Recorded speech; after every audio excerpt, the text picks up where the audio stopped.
Alright, so in this lesson, I'm going to teach you my updated method of doing the proportions for the very, very simplified skeleton. Almost a stick figure, but more complicated than that.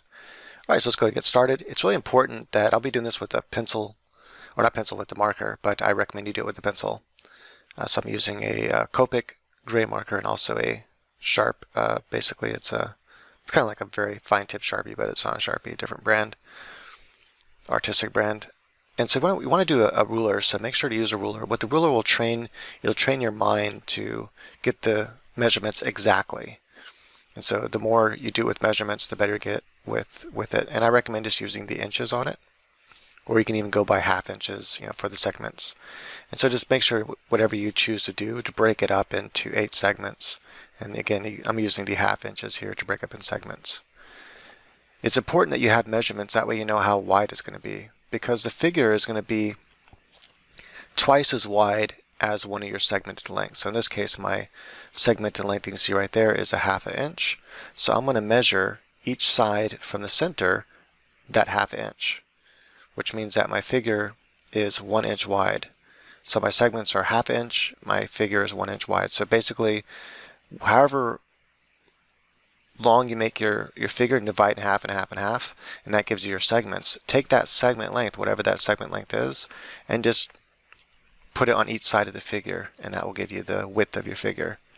This is really good for female figures and just in general to get a basic idea. Then the head is going to be obviously basically half of that, but in the center, or almost half of that. In this case, I just kind of go by feeling. You don't have to do an exact measurement for this. Just kind of fit. Like, imagine there's 3 heads that fit into that area. You can divide if you want into 3 exact measurements. And then now you divide that segment in half, divide that segment in half again, and divide it in half again. And if you want an exact measurement, that's where you get your, basically that's where your collarbones are going to go.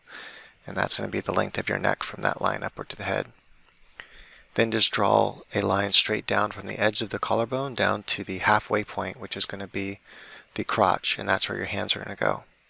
Remember, the hand length is from the chin up to the eyebrows, so almost the length of the head. And so that's how it should look like. If you're drawing a female, I recommend not to draw the shoulders all the way out to the edge, at least not the bone structure. Now you want to take the arm and divide it exactly in half.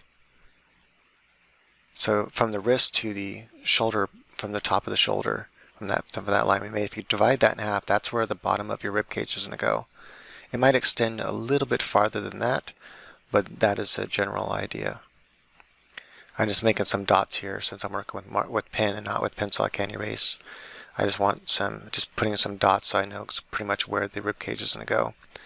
Make sure the rib cage stays inside. Especially if it's a female, it's going to stay thinner. If it's a male, it'll be a little bit wider, but you're not going anywhere near the edge lines that we made. And that's why those lines are so important to make. And then you'll see the hips will start from the halfway line and work your way up, and then draw the femur bones coming out away from the hips. That's actually the widest part of the female. Draw the circles above the halfway line for the legs. And that's where the knees are going to go. And then finally, you draw the lines going down to the feet. I usually draw my feet extending outside of the length that I had created. You can put it inside if you want to. I just like a little bit longer legs. I think it looks better. You can even make the legs in a whole other segment longer, and that will give you more of a longer leg like fashion model. So just slightly tweaking these will be nice. So pretty much any kind of female figure you want, though, can fit into this. If you want like a younger person, I go to that later in the course. Alright, so that's pretty much it. Thanks for watching. Pretty easy. If you follow those simple ideas, you can draw the figure very quickly. But please do me a favor, and in your exercises, be sure to do it with measurements. If you're working digitally, then use the rulers on your digital program. Be sure that each segment is exactly identical.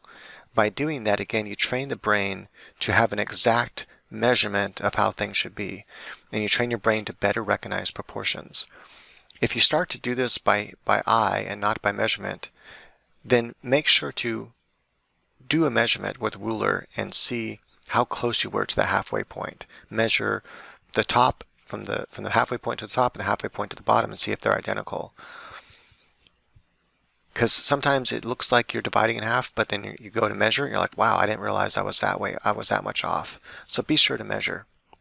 I recommend doing several drawings by measurement before you start to wing it. That is to not measure and just try to find the halfway point by eye. And then even when you start doing it by eye, always check your work to see if you were accurate or not. Because if you were not accurate, then you need to go and do more drawings by ruler again. Okay, so that's it. Thank you for watching. I'll see you in the next lesson.